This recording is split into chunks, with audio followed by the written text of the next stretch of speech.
In the unforgiving heart of the Wyoming Territory, where the wind speaks in whispers of forgotten sorrows, Loretta Parsons thought she was the last soul on earth. A widow haunted by the ghosts of the past, her world had shrunk to the size of her dusty, isolated ranch. But on a night when the heavens themselves seemed to tear apart, a storm brought more than just rain. It brought a secret soaked in blood and desperation to the splintered silence of her barn. A secret that would force her to confront not only her own prejudices, but a danger that threatened to burn the nearby town of Redemption Gulch to the very ground. The wind was a malicious thing. It didn't just blow across the high plains of Wyoming. It clawed and shrieked, tearing at the sun-bleached wood of Loretta Parsons's small ranch house. It was the kind of wind that scoured the land of anything not tied down and rattled the memories in a lonely woman's soul. For 3 years since Jedediah had been taken by the fever, the silence had been her only constant companion. Tonight the storm was a welcome uproar, a violent symphony that drowned out the quiet ache in her chest. Loretta sat at her small kitchen table, a cup of lukewarm chicory coffee held in her chapped hands. The flickering lamplight cast long dancing shadows that made the familiar room seem strange and menacing. Outside, rain came down in silver sheets, turning her parched yard into a sea of mud. A sudden violent crack of thunder shook the very foundations of the house, causing a framed picture of her and Jedediah on the mantelpiece to tremble. In the picture, they were young, their faces bright with a hope she could barely remember feeling. She was about to rise and add another log to the stove when she heard it. It wasn't the wind or the rain. It was a different sound, a low, splintering groan from the direction of the barn. It was the sound of old wood giving way under a weight it wasn't meant to bear. Her heart leapt into her throat. Rustlers. In a storm like this, it was unlikely, but not impossible. Jedediah had always warned her that desperation made men bold. Grabbing the heavy Winchester rifle from its hooks by the door, she checked the load. The cold, heavy steel was a familiar and grim comfort. She pulled on Jedediah's old oilskin coat, the scent of him faint traces of leather tobacco and earth clinging to it like a phantom embrace. With a lantern in her other hand, she braced herself and pushed the door open, the wind immediately trying to rip it from her grasp. The short walk to the barn was a battle.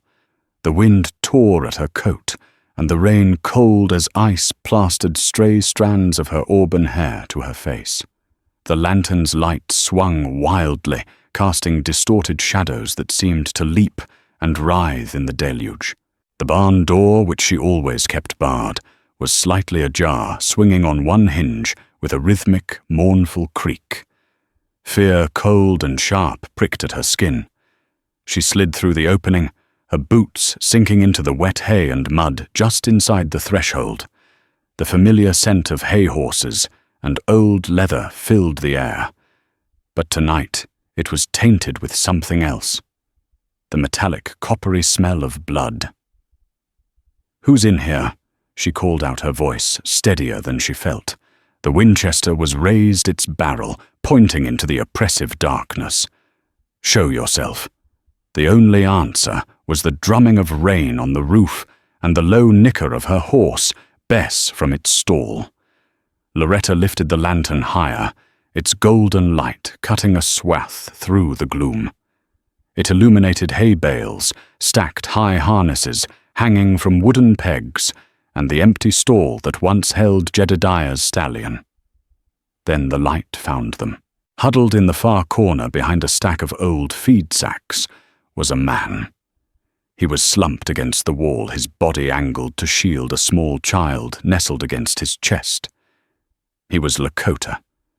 His face, etched with lines of pain and exhaustion, was stark and angular. Long, wet black hair was matted with blood that trickled from a gash on his temple. His buckskin shirt was dark and stiff with it, and a crude bandage on his side was soaked through. But it was his eyes that held her, dark, fierce, and filled with a defiant fire that even his obvious agony couldn't extinguish. The child, a little girl no older than 5 or 6, peeked out from the shelter of his arm. Her eyes were enormous, and dark twin pools of terror in a small, trembling face. She clutched a small, crudely carved wooden bird in one hand. For a moment, Loretta froze her mind a whirlwind of fear and ingrained prejudice. Stories from town, whispers of raids and untamed savages echoed in her head. Her first instinct was to pull the trigger to eliminate the threat before it could touch her. Her knuckles were white on the stock of the rifle. The man made no move, no threat. He simply watched her, his breathing shallow and ragged. He held the child tighter, a silent plea and a warning all in one. It was then that Loretta saw past the blood and the fear. She saw a father protecting his child just as any man would, just as Jedediah would have. The little girl let out a tiny, frightened whimper, a sound that cut through the storm's roar and straight into Loretta's hollow heart. That sound did what no amount of reasoning could have. It shattered her fear, replacing it with a wave of unwilling compassion. This wasn't a faceless threat from a campfire story. This was a man bleeding out in her barn, and a terrified little girl who had seen far too much. Slowly, deliberately, Loretta lowered the barrel of the Winchester.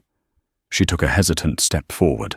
"You're hurt," she said, her voice barely a whisper against the wind. "You're hurt bad."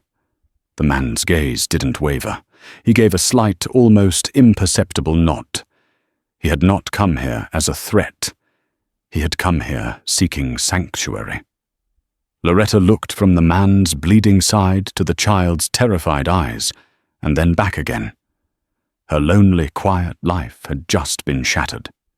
She stood in the wind-lashed doorway of her barn, holding a rifle and a lantern, caught between the ingrained fears of her world and the undeniable humanity before her.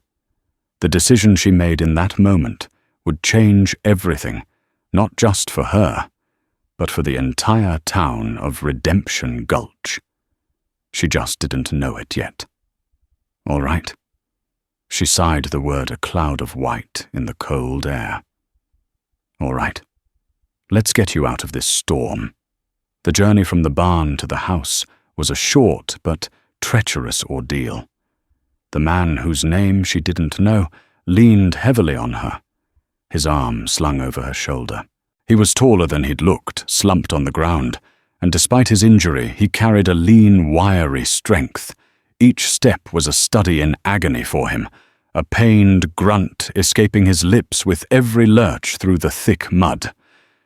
The little girl trailed silently behind them, her small hand clutching the back of Loretta's oilskin coat, her wide eyes never leaving her father. Inside the warmth of the house was a welcome shock. Loretta guided him to the worn settee near the hearth, the only piece of furniture large enough to hold him. He collapsed onto it with a groan, his face pale and slick with a mixture of rain and sweat in the lamplight. "Stay with him," Loretta told the little girl, her voice softer than she intended. The child just stared, her expression unreadable. Loretta worked with a grim efficiency born of lonely necessity. She stoked the fire until it blazed, filling the small cabin with a comforting heat. She fetched the medical box Jedediah had kept its contents, smelling of carbolic acid and dried herbs. Water was heated on the stove. Approaching the man, she hesitated. "I need to see the wound," she said, gesturing to his side. He watched her, his dark eyes, assessing, trying to gauge the truth of her intentions. After a long moment, he gave a slow, deliberate nod. With fumbling, pained movements, he pulled at the laces of his buckskin shirt. Loretta gently pushed his hands away. "Let me." Her fingers brushed against his skin as she carefully cut the sodden material away.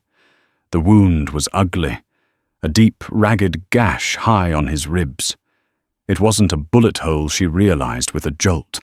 It was a knife wound, vicious and deep. It had been crudely stitched with what looked like sinew, but the stitches had torn, and the wound was inflamed and weeping. Someone had tried to kill him, and not in a fair fight. "This needs cleaning," she stated, her voice flat, to hide her shock. "It's going to hurt." "It hurts now." He rasped his first words to her. His voice was a low, gravelly thing, strained with pain, but holding an undercurrent of authority that surprised her. He spoke perfect, unaccented English. For the next hour, Loretta worked in silence, broken only by the man's sharp intakes of breath and the quiet crackle of the fire. She cleaned the wound with carbolic solution, her touch surprisingly gentle. He never cried out, but his knuckles were white where he gripped the edge of the settee, a sheen of sweat covering his brow. The little girl watched from a corner, silent as a shadow her carved bird clutched to her chest like a talisman.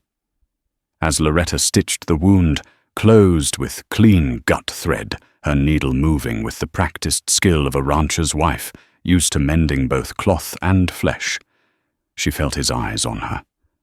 It wasn't a gaze of suspicion anymore, but one of weary gratitude and intense curiosity. "Who did this to you?" she asked quietly, not looking up from her work. He was silent for so long, she thought he wouldn't answer. Men who mistake the law for their own greed. The cryptic answer hung in the air, thick with unspoken meaning. It was not the answer of a simple rustler or a drifter. Loretta finished her work, bandaging his side with clean strips of linen. She brewed a strong, bitter tea from willow bark for the pain and fever she knew would come. He drank it without complaint. "My name is Loretta Parsons," she said, finally meeting his gaze. He held her look for a moment before answering. "I am Kaylin Blackwater." "And this," he said, nodding toward the child, "is my daughter Mina." The girl, hearing her name, took a tentative step forward. "She's hungry," Kaylin said softly. "We have not eaten since yesterday morning." The simple paternal statement pierced Loretta's reserve once more. She nodded and moved to the pantry, pulling out what little she had dried, jerky, a round of cornbread, and some preserved peaches. She set a plate on the floor near the girl. Mina looked at her father, who gave her a reassuring nod. Only then did the child begin to eat, her small hands breaking off pieces of cornbread with a delicate, starved urgency. As the storm began to subside, replaced by the gentle drumming of rain on the roof, a fragile truce settled over the small cabin. Kaylin drifted into an exhausted, feverish sleep on the settee. Loretta pulled a stool near the hearth and watched him, the Winchester now resting against the wall, no longer a threat but a precaution. She found her gaze drawn to the man. His face, relaxed in sleep, had lost some of its harshness. It was a strong face, with a high brow and a firm jaw. It was not the face of a savage. It was the face of a leader, a thinker, and a target. Her mind raced. Men who mistake the law for their own greed. What did that mean? Who was he running from? And by taking him in, who had she made an enemy of? Later, in the deep quiet of the night, Loretta was startled by a small touch on her hand. She looked down to see Mina standing beside her. The little girl silently held out the small, carved bird. It was an eagle, its wings slightly crooked, but carved with loving detail. It was an offering, a gesture of trust. Loretta's throat tightened. She gently took the bird, her fingers brushing the child's. "Thank you," she whispered. "It's beautiful." Mina gave her the ghost of a smile, before retreating to a blanket by the fire, curling up as close to her father as she could get. Holding the small wooden eagle, Loretta looked at the sleeping man and his child. They were a world of trouble she hadn't asked for. They were Lakota people she'd been taught to fear. But in the quiet warmth of her home, they were just a father and daughter in desperate need. She had offered them shelter from the storm, but she was beginning to understand that the real storm was yet to come, and it was heading straight for her door. 2 days passed in a tense, quiet rhythm. The storm had broken, leaving behind a world washed clean and a sky of impossible blue. Kaylin's fever rose, and then under Loretta's constant care, broke. He was weak but lucid, his strength slowly returning. He spoke little, his words chosen with a careful economy that revealed nothing of his past or his destination. Mina, however, began to thaw. She would follow Loretta around the cabin as she did her chores, a silent, observant shadow. She never spoke, but her large, dark eyes missed nothing. She would sometimes point to an object, and Loretta would name it for her. Spoon, blanket, fire. A quiet, simple language was forming between them. On the third morning, Loretta knew she could put it off no longer. Her supplies were dangerously low. The flour bin was nearly empty, and she was down to the last of her coffee beans. She had to go to Redemption Gulch. "I have to go into town," she announced, packing a small cloth sack, "for supplies." Kaylin, who was sitting up on the settee, his back straight, despite the pain it must be causing him, tensed. "It is not safe." "Safer than starving," Loretta replied tartly. "I won't be long. You'll be all right here. No one ever comes out this way." His jaw tightened. "Be careful who you speak to, Loretta Parsons. The ears of snakes are low to the ground." His warning sent a chill down her spine, but she just nodded, trying to appear unfazed. She saddled Bess, her movements quick and efficient. As she rode away, she glanced back at the cabin. Mina was watching from the window, a small, worried face in the glass. The ride to Redemption Gulch took over an hour, the path muddy and treacherous from the storm. The town itself was little more than a single wide, dusty street, lined with raw, unpainted wooden buildings. It was a place struggling to be born, caught between the rugged wilderness and the encroaching promise of civilization. There was a general store, a saloon, a blacksmith, a sheriff's office, and a handful of other rough-hewn establishments. Tying Bess to the hitching post outside Higgins's general store, Loretta smoothed her worn dress and took a deep breath. She felt exposed, as if the secret she was keeping was written plainly on her face. The bell above the door jingled as she entered. The store smelled of pickles leather and dust. Martha Higgins, the proprietor, a woman with a face like a dried apple and eyes that missed nothing, looked up from behind the counter. "Loretta Parsons. Thought a mudslide might have washed you away," Martha said, her voice a mix of gossip and genuine concern. "Haven't seen you since before the storm." "The roof held," Martha, Loretta said, forcing a small smile. "Just need some flour beans and coffee." As Martha weighed out the flour, she leaned in conspiratorially. "Have you heard the news? The whole town's in an uproar." "I don't hear much news out my way," Loretta said, keeping her tone neutral. "It's this new mayor appointed by the territorial governor, they say, sent to oversee the railroad treaties and keep the peace. Supposed to be here 3 days ago. Rode out from Fort Laramie with his daughter, but never arrived." Martha's eyes gleamed with the thrill of the drama. "Sheriff Brody thinks he might have run into trouble on the trail. But if you ask me, he took one look at this dusty hellhole and turned his horse right around." Loretta's blood ran cold. A man and his daughter. It couldn't be. It was just a coincidence. "Who is he?" Loretta asked, her voice tight. "That's the craziest part," Martha scoffed, lowering her voice.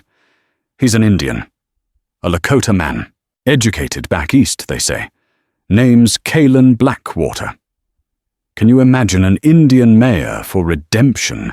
Gulch Josiah Strickland is having a fit.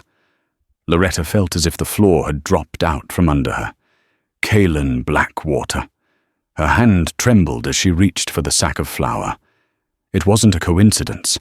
The man in her house, the man whose life she had saved, was the missing mayor. Just then, the bell on the door jingled again. Josiah Strickland himself strode in. He was a handsome man, in a way that set one's teeth on edge. Dressed in a tailored suit that was out of place in the dusty store, he had a politician's smile that never quite reached his cold, calculating eyes. He was the wealthiest man in the territory, owner of the Strickland Cattle Company, and he ran Redemption Gulch like it was his personal fiefdom. "Mrs. Parsons," he said, tipping his hat, his voice smooth as oiled leather. "A pleasure to see you. I trust you weathered the storm without incident, Mr. Wu." Strickland Loretta nodded, her heart hammering against her ribs. "All is well." "Good. Good," he said, his gaze lingering on her for a moment too long. "These are dangerous times. A woman alone has to be careful, especially with drifters about. The sheriff is forming a search party for our missing mayor. If you see anything unusual out on your property, anything at all, you'll let me or Sheriff Brody know, won't you?" The question was not a request. It was a command wrapped in false concern. He was fishing. Loretta felt a surge of protective fury for the man and child back in her cabin. She met his gaze, her own expression, a carefully constructed mask of weary indifference. "My property is quiet as a grave, Mr. Strickland," she said, her voice steady. "Always is." His smile tightened for a fraction of a second before relaxing again. "Of course. Well, stay safe." He turned to the counter to conduct his business with Martha, dismissing Loretta from his attention. Loretta paid for her goods, her hands moving with stiff automatic motions. She fled the store, her mind reeling. Kaelin's words echoed in her head. Men who mistake the law for their own greed. It all clicked into place. Strickland didn't want a federally appointed mayor, especially not a Lakota one, interfering with his power, his land grabs, and whatever deals he had brewing with the railroad. He was the snake Kaelin had warned her about, and he was the one she was now certain who had sent men to kill his political rival on the trail. As she mounted Bess and urged her into a trot, Loretta glanced at the sheriff's office. Sheriff Brody was a decent man, but he was old and tired, and Strickland's money paid for 2 of his 3 deputies. How much could he really be trusted? The ride home was filled with a terrifying clarity. She was no longer just a widow helping a wounded stranger. She was harboring a marked man, a political figure, and the single biggest threat to Josiah Strickland's ambitions. The secret in her barn had become a secret in her house, and it was growing more dangerous by the hour. Strickland's net was closing, and she was caught in it, right alongside the man who was supposed to be the town's new mayor. When Loretta returned to the cabin, the sun was low in the sky, painting the plains in hues of orange and purple. She found Kaelin, standing by the window, staring out at the vast, empty landscape. He had dressed in a spare set of Jedediah's clothes she'd left out for him. The shirt was too big in the shoulders and the trousers too short, but the simple garments transformed him. He no longer looked like a fugitive from the wilderness, but a man caught between 2 worlds. Mina was sitting at the table, carefully arranging pebbles into a spiral pattern. He turned as she entered his dark eyes, immediately searching her face. "There is trouble in your eyes," he said. It wasn't a question. Loretta set the sack of supplies on the table with a heavy thud. "They're looking for you in town," she said, her voice flat. "Or rather, they're looking for the new mayor who never arrived. A Lakota man named Kaelin Blackwater, traveling with his daughter."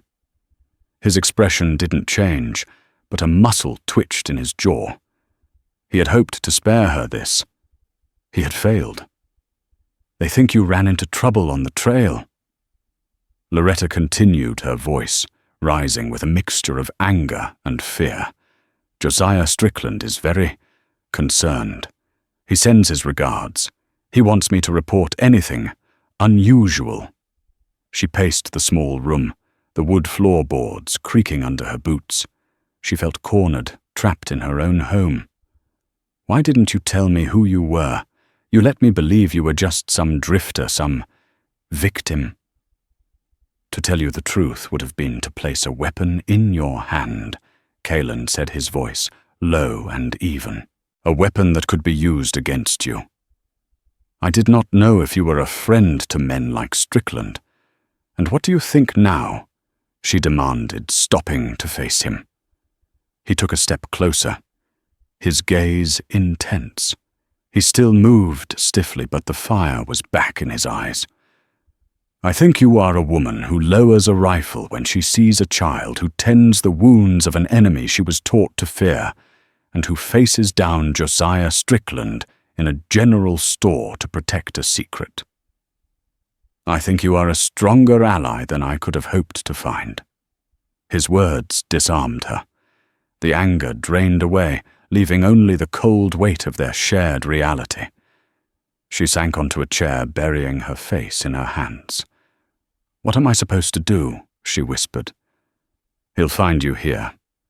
Strickland's men are everywhere. He practically owns that town." "Which is why the governor sent me," Kalen said. He walked over to the table and sat down opposite her, his movements deliberate. Mina crawled onto his lap and he absently stroked her hair. "The railroad is coming. It will cut through land promised to my people by treaty.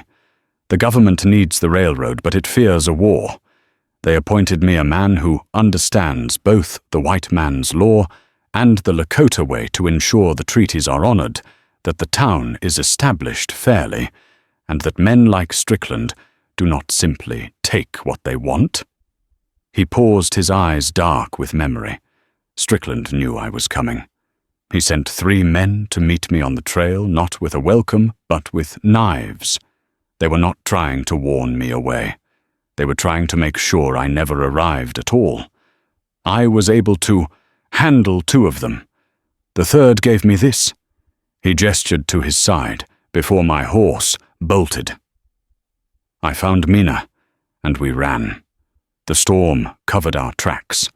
It led us to your barn." Loretta looked at him, truly seeing the weight he carried. He wasn't just a man fighting for his own life. He was fighting for the future of his people and the soul of a town. He was trying to hold back a tide of greed with nothing but the law and his own conviction. "They killed my horse," Mina said, her voice a tiny clear sound in the quiet room. It was the first time Loretta had heard her speak a full sentence. They were bad men. A fresh wave of protective instinct washed over Loretta. This wasn't an abstract political struggle anymore. It was about this little girl who had watched men try to murder her father. "He won't stop, Loretta," said her voice, hardening with resolve. "Strickland. He won't stop until he knows you're dead." I know Kalen agreed. Hiding here is only a temporary solution. Soon he will grow bolder. His inquiries will become searches. Loretta stood up, her decision made. The fear was still there, a cold knot in her stomach, but it was now overshadowed by a fierce, defiant anger. This was her home. Jedediah had built it with his own 2 hands. She would not let a man like Strickland terrorize her, would not be a pawn in his corrupt game. For 3 years she had been a ghost on her own land, just existing. Now, for the first time, she felt a purpose. "Then we don't hide," she declared, her green eyes flashing. "We fight." Kalen looked up at her, a flicker of surprise and admiration in his gaze. He saw not a frightened widow, but a formidable ally. A partner. "To fight Strickland, I need to claim my position," he said. I need to get to the sheriff's office with my official papers and declare myself. But I cannot walk into that town alone. He'll have me shot in the street and call it justice." "Sheriff Brody," Loretta began. "He's an old man. He tries to be honorable, but Strickland has him cowed. An honorable man, even a cowed one, is better than no one Kalen counted. He has to be our first step. We need to get a message to him to force his hand, to make him choose a side." They stood in the quiet cabin, the last rays of sunlight fading outside. They were two outcasts, a lonely widow, and a hunted Lakota leader brought together by a violent storm. Their alliance was unlikely, forged in desperation, and sealed by a shared enemy. They were formulating a plan, a dangerous gambit, that would pit them against the most powerful man in the territory. Loretta Parsons knew she was risking everything: her home, her safety, her very life. But as she looked at Kalen and his daughter, she also knew that for the first time since Jedediah's death, she had something worth fighting for. The next day was heavy with a new kind of tension. It was no longer the quiet apprehension of hiding, but the taut, simmering anxiety of planning for a battle. Loretta and Kalen spent the morning devising a strategy. Their plan was simple in concept, but fraught with peril in execution. Loretta would ride into town again this time, on the pretense of selling some of her chickens. While there, she would find a way to speak to Sheriff Brody alone, to deliver a message from Kalen, along with a page from his official appointment papers' proof that he was who he claimed to be. Kalen, meanwhile, worked on strengthening his body and mind. He practiced walking without a limp his face, a mask of stoic concentration against the searing pain in his side. He showed Loretta how to reload her Winchester with a speed and efficiency she'd never imagined. His hands, though gentle when tending to his daughter, were capable and sure with the mechanics of the rifle. He was a warrior, and the proximity of the fight was sharpening his senses. The afternoon sun was high and hot when the sound of approaching horses broke the silence. It wasn't one rider, it was three. Loretta's heart froze. She ran to the window, peering through the grimy glass. "It's Strickland's men." She breathed, her voice tight with panic. "I recognize the brand on their horses. One of them is a man named Pike. He's Strickland's foreman. A brute." Kalen was on his feet in an instant, his movements swift and silent despite his injury. He grabbed the Winchester. "Mina, go to the root cellar," he commanded, in a low, firm voice. "Do not make a sound until I come for you." The girl's eyes were wide with fear, but she obeyed without question, slipping through the trap door in the floor like a frightened mouse. "What do we do?" Loretta whispered, her eyes locked on the approaching riders. "You will greet them," Kalen said, his voice calm and steady, a rock in her sea of fear. "You are a lonely widow concerned about trespassers. You know nothing. You have seen nothing. I will be in the bedroom. Do not let them inside." He pressed the rifle into her hands. "Keep this close, but do not show it unless they try to cross your threshold." He disappeared into the small bedroom just as the riders pulled up in her yard, their horses churning the damp earth. Loretta took a deep, shuddering breath, smoothed her apron, and opened the door, stepping out onto the porch with a look of weary annoyance on her face. The man in the lead was Pike. He was a big, barrel-chested man with a sun-scorched face and small, mean eyes. He spat a stream of tobacco juice near her porch steps. "Afternoon, Mrs. Parsons," he said, his voice a gravelly rumble. He didn't dismount. Pike Loretta acknowledged, her tone clipped. "This is private property. State your business." Pike chuckled a humorless sound, just following Mr. Strickland's orders. "He's worried about you out here all alone. Wanted us to check in, make sure everything's all right. See if you've had any unwelcome visitors." His eyes roamed over her property, lingering on the barn, the house, the empty corral. He was searching, cataloguing. "As I told Mr. Strickland yesterday, everything is quiet," Loretta said, forcing her hands to remain steady at her sides. "Now, if you don't mind, I have chores to do." "We'd just like a look around, Mum," the second rider said, his tone slicker, more menacing. "For your safety, of course.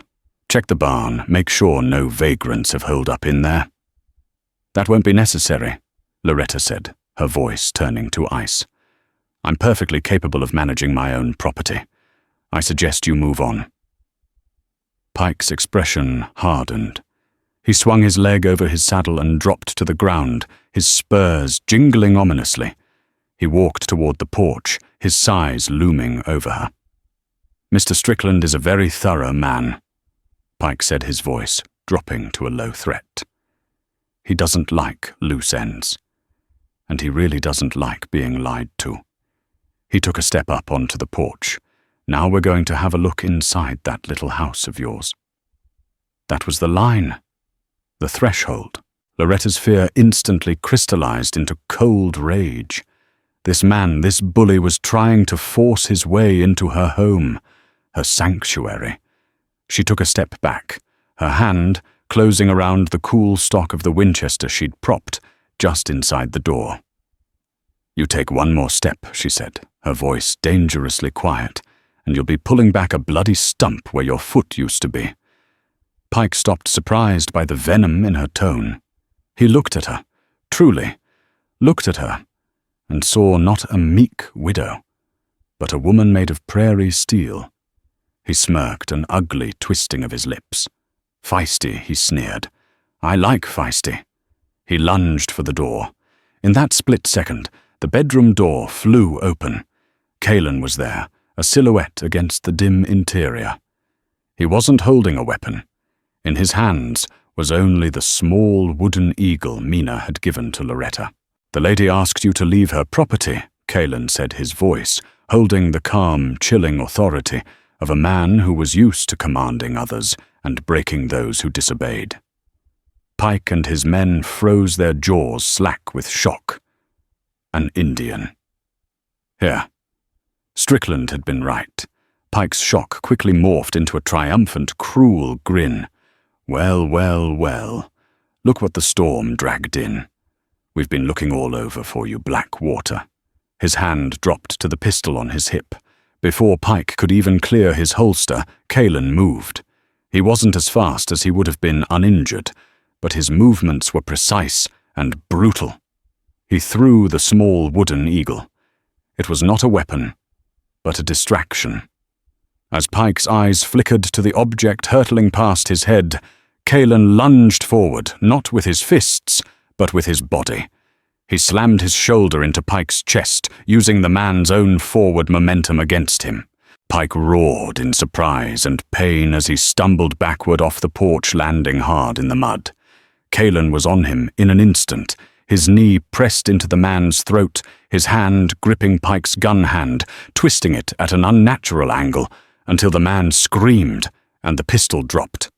The other two riders, recovering from their shock, scrambled to draw their weapons. But Loretta was already there. The Winchester was at her shoulder, the sight lined up on the chest of the nearest man. "Don't even think about it." She snarled the hammer, clicking back with a sound that echoed the finality of a coffin nail. The two men froze their hands, hovering over their holsters.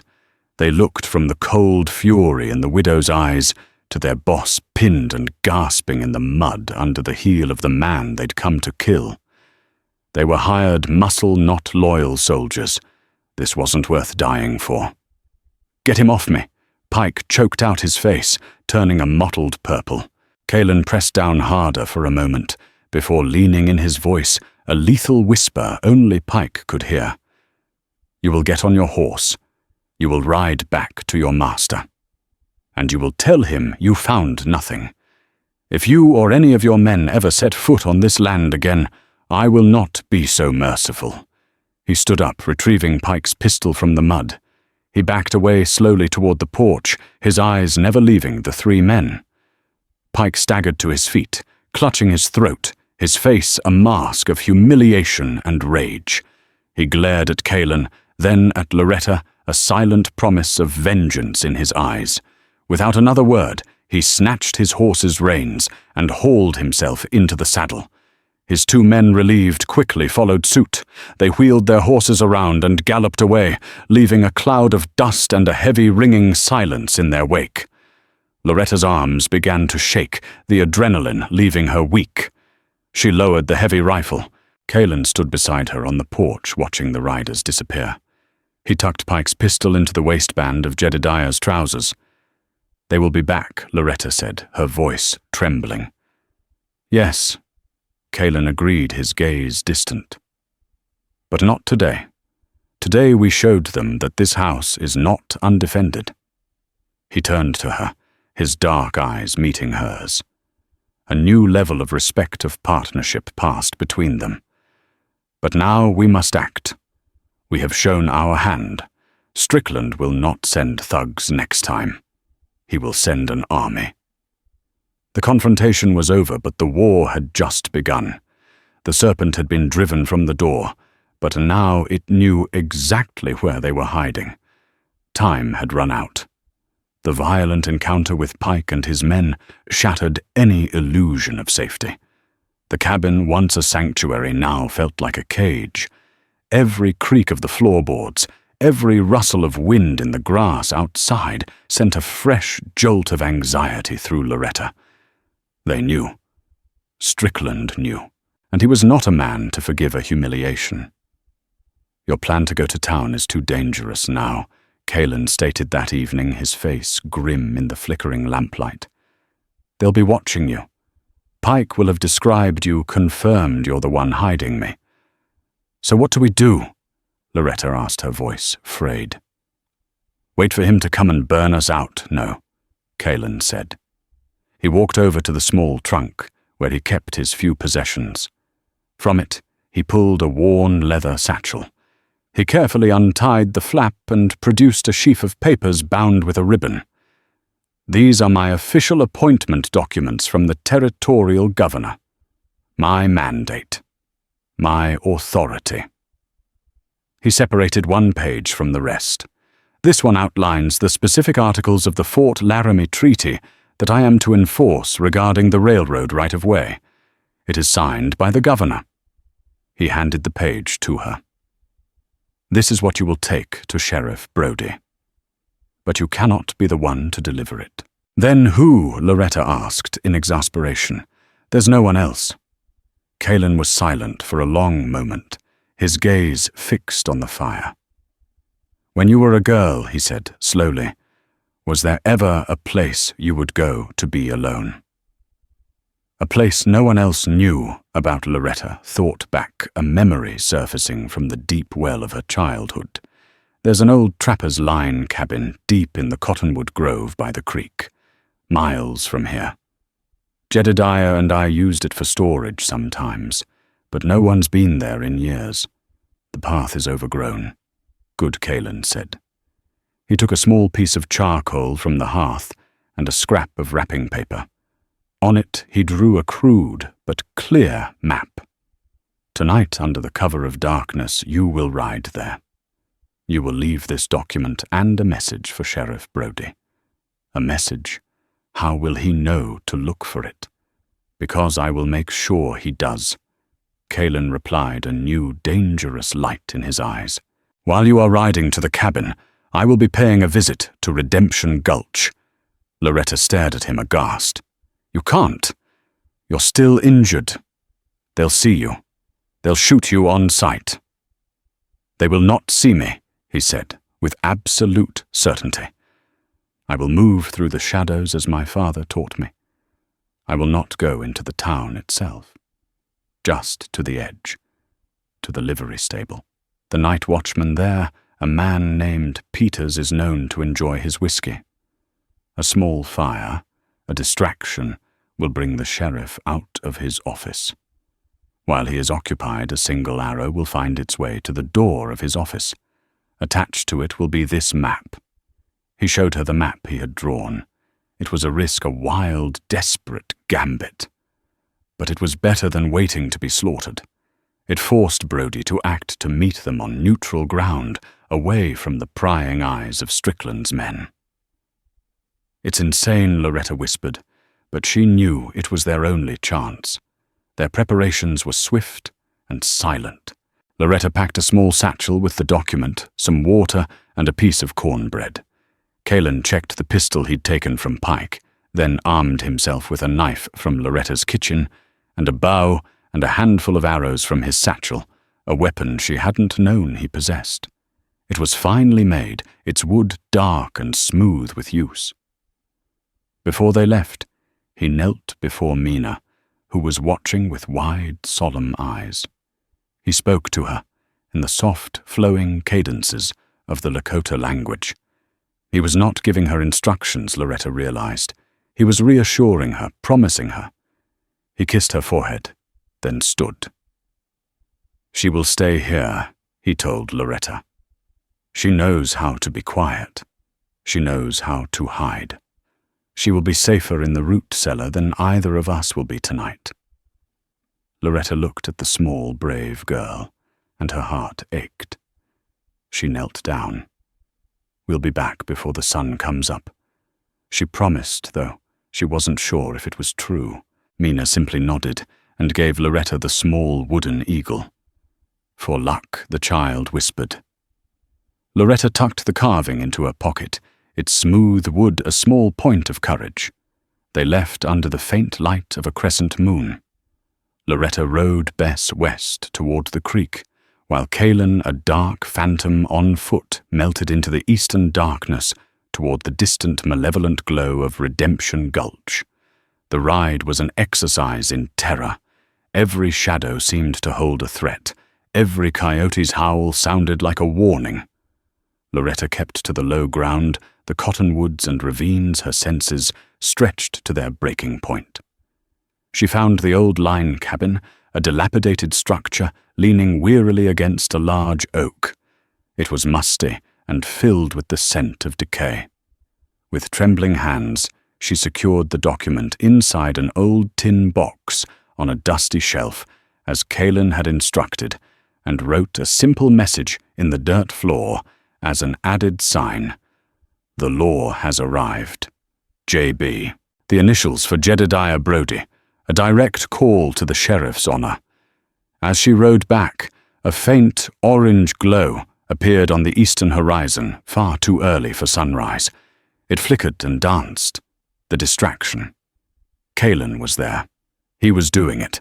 A prayer formed on Loretta's lips, a desperate plea to a god she hadn't spoken to in years. She arrived back at the cabin just as the first hint of dawn was streaking the sky. The house was dark and silent. She put Bess in the barn, her heart pounding a frantic rhythm against her ribs. Had he made it back? She slipped inside the house, the Winchester held ready. Mina was asleep on a blanket roll, having crept out of the cellar. But the cabin was otherwise empty. Kalen was not there. Panic, cold and absolute, seized her. He was caught. Or dead. She sank into a chair, the weight of their failed plan crushing her. She had sent him to his death. The wooden eagle felt heavy and useless in her pocket. The sun was just beginning to crest the horizon when the cabin door opened without a sound. Kalen slipped inside. He was covered in dust and his face was drawn with exhaustion, but he was unharmed. He gave her a single sharp nod. "It is done," he whispered. The fire was set. "The arrow is delivered. Now we wait to see if Sheriff Brodie is the man you believe him to be." They waited. The morning stretched into an eternity. Every hour that passed felt like a nail in their coffin. Perhaps Brodie had ignored the map. Perhaps he had taken it straight to Strickland. Their fate was in the hands of a tired old man in a town that had forgotten what justice looked like. Just after noon, a single rider appeared in the distance. Not from the direction of the main road, but following the winding path of the creek. He was old, slouched in the saddle, but he rode with a steady, determined pace. It was Sheriff Jedediah Brodie. He was alone. He had come. Loretta and Kaelin watched from the window as he dismounted near the cottonwood grove and disappeared inside following the map. Hope, fragile but fierce, ignited in Loretta's chest. Their desperate gambit had worked. The alliance was no longer just the two of them. The law, however weary and beleaguered, was finally on their side. Sheriff Brody did not keep them waiting. He emerged from the cottonwood grove an hour later, his face a mask of grim determination. He rode directly towards the cabin, stopping a respectful distance away. Kaelin met him in the yard, and Loretta stood on the porch, a silent sentinel. The conversation was brief and stark. The words of men who knew the time for talk was nearly over. "It's authentic," Brody said, holding up the governor's document. "Strickland's called a town meeting for this afternoon, at the saloon. He's going to use your supposed death to seize control." The old sheriff looked Kaelin square in the eye. "I've spent 10 years letting that man run my town. No more. I will uphold the law." "What's your play? We will be there," Kaelin said, his voice resolute. "This has to end in the open for all to see." "The saloon will be filled with his men," Brody warned. "Then they will bear witness to his fall," Kaelin replied. There was no more to say. Brody gave a curt nod, wheeled his horse, and rode back toward town, a man finally ready to earn his badge. Preparations were swift. Kaelin insisted on bringing Mina, seating her in front of him on Loretta's horse, Bess. He wanted the town to see not just a warrior, but a father fighting for a future. Loretta, armed with Pike's pistol, mounted her older mare. As they rode toward redemption, Gulch, a strange sense of calm settled over her. They were no longer hiding, no longer reacting. They were bringing the fight to the enemy. They skirted the edge of town, the raucous noise of the meeting growing louder. Dismounting behind the livery, they moved with purpose toward the saloon. They didn't need to wait and watch. The time for caution was past. Kaelin handed Mina into Loretta's care. "Stay by the back door," he said, his eyes conveying a world of trust and gratitude. "Be ready." He strode to the front of the building and pushed through the swinging doors. The saloon fell into a stunned, cavernous silence. Josiah Strickland, standing on a crate, was mid-sentence. "And with this tragedy, it is our solemn duty to form a council to protect our—" His voice trailed off his face, draining of color, as he stared at the man he'd tried to have killed. Kaelin walked into the center of the room, his presence dominating the space. "Your concern for my well-being is touching, Mr. Strickland." Kaelin's voice cut through the stillness, calm and laced with iron. "But as you can see, your men failed to complete their task." A collective gasp went through the crowd. Strickland recovered quickly, his face twisting into a sneer.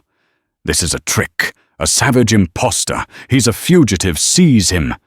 Pike, his face, a mask of hatred, was the first to move, his hand dropping to his gun. But before he could draw, Sheriff Brody stepped forward, his own Colt seeming to leap into his hand. "Hold it."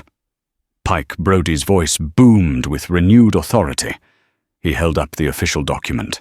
"This is Mayor Kaelin Blackwater, appointed by the territorial governor. He represents the law in Redemption Gulch, and I am sworn to uphold it." The crowd began to murmur their loyalties, swaying like grass in the wind. They saw Strickland's fury, Kaelin's calm strength, and the undeniable resolve of their own sheriff. The law Strickland spat his composure, cracking. "This is my town." No, Kaelin stated his voice, resonating with finality. "This is a town of laws, and yours is the rule of greed and murder. It ends now." That was too much for Pike. Blinded by rage and humiliated pride, he ignored the sheriff's warning. "No Indian tells me what to do!" he roared, pulling his pistol. A single deafening shot echoed through the saloon. It wasn't a warning. Sheriff Brody stood smoke curling from his barrel as Pike staggered back and collapsed, his dead eyes staring at the ceiling. Utter chaos erupted. Strickland panicked, made a desperate lunge for a shotgun behind the bar. He never reached it. Kalen crossed the space in a blur of motion, grabbing Strickland and slamming him against the bar with enough force to splinter the wood. The fight went out of the cattle baron in an instant, replaced by the pathetic shock of total defeat. Seeing their leader subdued and their foreman dead, the rest of Strickland's men dropped their weapons' hands, raised in surrender. It was over. With Strickland in irons awaiting a federal marshal, a new air settled over Redemption Gulch. Mayor Blackwater, with Sheriff Brody as his firm right hand, began the slow work of building a town on the foundation of law, not fear. A week later, Kalen and Mina rode out to Loretta's ranch. The prairie was quiet, peaceful. Mina ran to Loretta, pressing the small wooden eagle into her hand. "You should keep it," Kalen said, dismounting. "It seems to bring you luck." A small, genuine smile touched his face. He looked at her, his gaze direct and warm. "The town council has approved its first contract to supply provisions for the mayor's and sheriff's offices. The contract is yours if you'll have it." Loretta's heart swelled. It wasn't just business. It was a partnership. It was a new beginning. "I'll have it," she said softly. They stood together, watching the setting sun bleed across the vast Wyoming sky. The lonely widow and the hunted mayor, their lives irrevocably entwined by a violent storm, now stood as the architects of a fragile peace, their shared future, as wide and full of promise as the horizon before them. And so the story of Loretta Parsons and Mayor Kalen Blackwater became a legend in the tapestry of the West, a tale of how courage can be found in the most unexpected of places, and how two people from different worlds can come together to forge a new future from the ashes of greed and prejudice. Their journey reminds us that a single act of compassion can change the course of history, and that true strength isn't about the power you hold over others, but the alliances you build and the justice you fight for. What did you think of Loretta's incredible bravery? Did Sheriff Brody's decision to uphold the law at the final moment surprise you? Let us know your thoughts in the comments below. If this story of unlikely heroes and Wild West justice captured your imagination, please give this video a thumbs up and share it with someone who loves a great story. And don't forget to subscribe to our channel and hit the notification bell so you won't miss our next tale from the untamed heart of the American West.